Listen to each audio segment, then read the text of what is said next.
If you haven't tried chia pudding yet, you are in for a treat.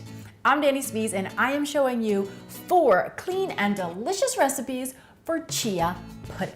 Now these tiny little seeds are nutrient dense. They have more antioxidants than blueberries, more omega-3s than salmon, and more calcium than milk. And just 2 tablespoons of chia seeds pack nearly 5 grams of protein. Now you can find black chia seeds or white chia seeds, and they both have the same flavor, the same nutritional value, and the texture is kind of like a little poppy seed or a sesame seed. And because they have this unique ability to swell up and absorb water, they make a great thickener, which makes them the ideal base for pudding. So today I'm sharing 4 of my favorite flavors. I'm doing a chai chia pudding, a green matcha and coconut chia pudding, a strawberry and banana chia pudding, and then finally, my personal favorite, a chocolate chia pudding. Now guys, as we go through the video, I want you to hit that like button whenever you see your favorite flavor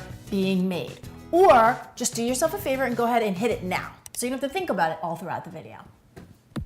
Now, all 4 of these recipes use the same exact base recipe. So for each serving, you're gonna need a half a cup of milk. I'm using an unsweetened vanilla almond milk, 2 tablespoons of chia seeds, and then a tablespoon of maple syrup. You could also do honey or liquid stevia or any sweetener you prefer. And just a little side note, I also love making the chia pudding with coconut milk. Full-fat coconut milk makes the most rich and decadent, delicious chia pudding, but I usually make that if I'm gonna treat it as a dessert, and then when I'm making it for breakfast, I prefer the almond milk. But of course, do what lights you up. Now, if I was just doing one flavor, I would mix it all in a big bowl, and then I would divvy it up amongst my containers. But since we're doing 4 different flavors, 1 serving each, what I'm gonna do is mix my ingredients in a nice short, wide mouth mason jar. I will leave the links to those down in the description box below, and get the base recipes mixed up, and then we're gonna add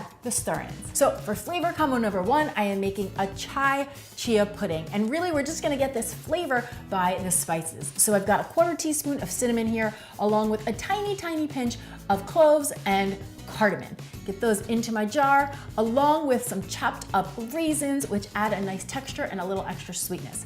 Give it a good stir and pop the lid on. Boom. For flavor combo number 2, I've got a matcha coconut chia pudding. So with this, I'm starting with 1 teaspoon of matcha powder, which is basically just a ground green tea powder, and it's very rich in antioxidants, and it is said to help soothe and relax. I find that the texture is very creamy, and it's got like this plant-based flavor. It's kind of difficult to describe, but it is delicious. If you've ever had a cup of green matcha tea, it tastes exactly like that. Honestly speaking, I'm kind of new to matcha, so I'm just starting to experiment with it. So if you guys are interested in a matcha 101, definitely let me know down in the comments below. So I'm gonna get a teaspoon of that into my base recipe, along with a couple of teaspoons of shredded coconut. Again, that's gonna add a little extra sweetness and a great texture. We'll mix that up, pop on the lid, and it's time for combo number 3, strawberry banana chia pudding. Now, this one is super fresh, and you could really change out the berries with whatever looks the best at the grocery store. I like to start with a couple dashes of cinnamon, and then I add in just a couple tablespoons of diced up banana and some diced up strawberry. Gently mix that all together, pop on the lid, and we're ready to whip up number 4. For my 4th and final combo, it's my personal favorite because it's chocolate chia pudding. And all I'm doing with this one is adding 1 tablespoon of unsweetened cocoa powder into the base recipe, along with a dash of cinnamon.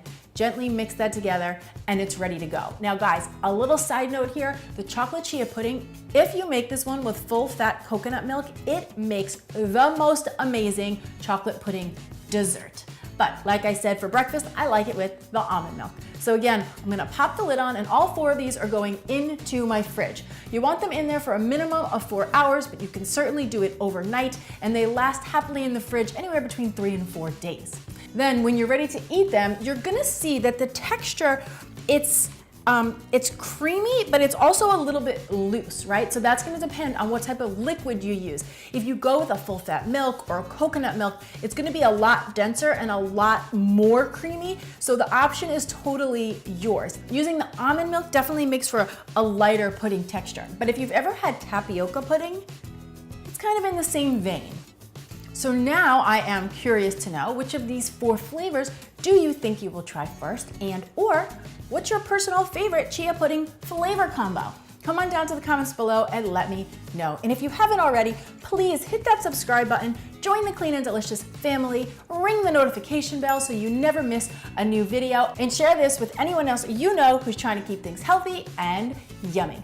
Thanks so much for watching. I'm Dani Spies. I will see you back here next time with some more clean and deliciousness. Cheers.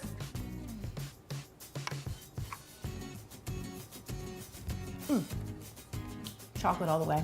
Team chocolate for chia pudding. Now these little, what's wrong?